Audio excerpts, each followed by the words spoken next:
கேரளாவில் கடந்த ஏப்ரல் 9 நடைபெற்ற சட்டமன்ற தேர்தலுக்கு பிந்தைய கருத்து கணிப்புகளில் காங்கிரஸ் தலைமையிலான ஐக்கிய ஜனநாயக முன்னணி மீண்டும் ஆட்சியை பிடிக்கும்.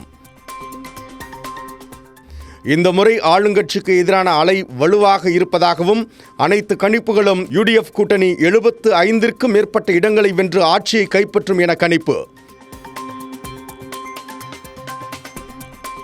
பாஜக தலைமையிலான கூட்டணி ஒரு சில இடங்களை மட்டுமே வெல்லும் அல்லது சில இடங்களில் 2ஆம் இடத்திற்கு முன்னேற வாய்ப்புள்ளதாகவும் தகவல்.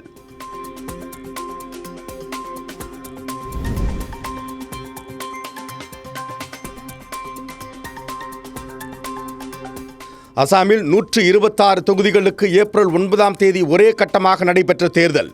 நேற்று வெளியான வாக்குப்பதிவிற்கு பிந்தைய கருத்து கணிப்புகளில் முதலமைச்சர் ஹிமந்த் பிஸ்வா சர்மா தலைமையிலான பாஜக கூட்டணி 3வது முறையாக ஆட்சியை கைப்பற்றும் என கணிப்பு. அனைத்து முக்கிய கணிப்புகளும் பாஜக கூட்டணி 85க்கும் அதிகமான இடங்களை வென்று வலுவான பெரும்பான்மையுடன் ஆட்சி அமைக்கும் எனவும் தகவல்.